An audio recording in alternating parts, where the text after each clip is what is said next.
Bitches bad and boozing. Cooking up dope with a oozing. My niggas are savage, ruthless.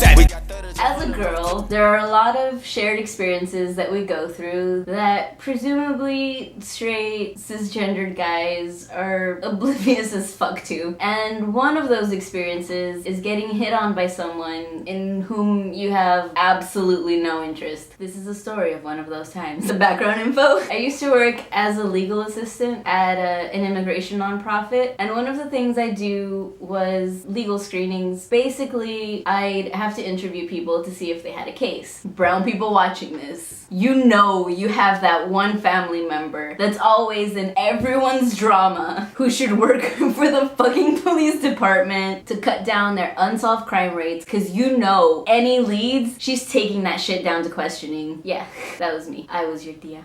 Alright, so one day I go downstairs, I get an intake from reception, I take a quick look, seems pretty straightforward, go to the lobby, call the guy's name, decent looking, in his 20s, whatever, tell him we're gonna go up to the 3rd floor, walk him up to the stairs. Now, you're probably wondering, Lils, what the fuck? You made this guy walk up 2 flights of stairs? Calm the fuck down. I was saving this guy. At the time, I was obsessed with never taking the elevator at work because that thing was shady as fuck. Think back to any horror movie you've ever seen with any scene involving a warehouse, and you know what this elevator looked like. Shady. The back wall was kind of made up of this metal mesh that you could see through. The wooden floor kind of looked like it was gonna just crumble underneath you. But if it did, at least there were these metal chains hanging from the ceiling that you could totally grab onto. Not only that, but it also made this really ominous noise every time you would go on it. It kind of sounded like a valley girl on the bus debating whether or not she was gonna give up her seat.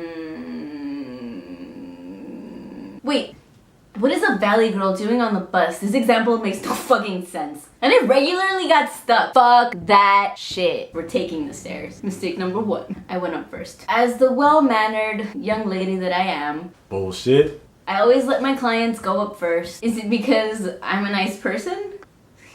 Nope. It's because I fucking know that if I go up first, these perverts are gonna be staring at my ass the entire time we're walking up the stairs.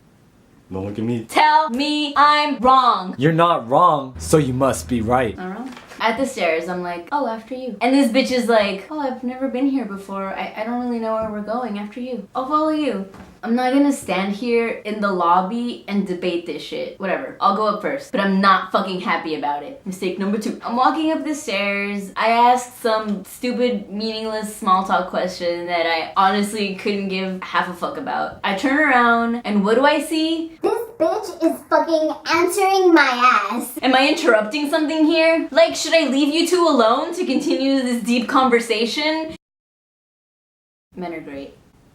I'm a fan. Anyway, we get back to my desk and more riveting small talk ensues because data management is a bitch and I have to get some more shit down before we can really get into it. But obviously I'm not gonna let my sarcastic bitch flag fly. So I guess mistake number 3 is I'm smiling and being really nice to this guy. Basically doing the exact opposite of what comes naturally to me. Not because I think this guy is amazing, but because I'm at work and I need to make my client feel comfortable enough to tell me his life story so I can see if he has a case. This clearly does not compute with this bitch. So I'm trying to get on with this intake and I'm asking him questions about his life. And I guess he thinks we're like fucking besties now because for some reason he thinks it's okay to ask me how old I am and if I have a boyfriend, telling me I look like I'm barely 18 or something.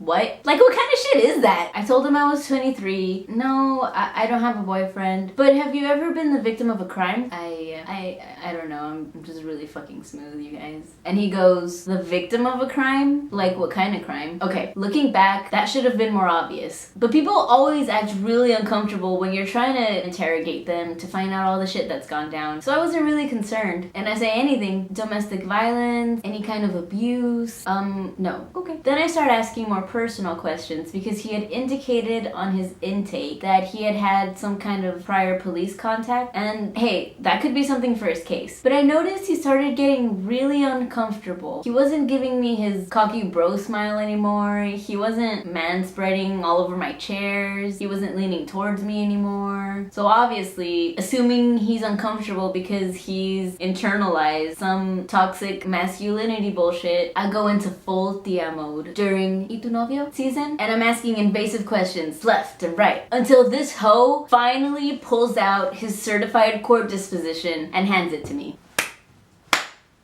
Alright, we got a fucking bad boy with a record over here. Your shit doesn't impress me, bitch. Nothing new here. I start looking through it and he's like, oh, shouldn't an attorney look at that? And I'm like, yeah, the attorney reviews it after we're done. I'm just looking up the penal codes to make it easier for him. This fucking bitch is sitting in front of me, Hitting on me. and it turns out he had domestic violence charges filed against him by an ex.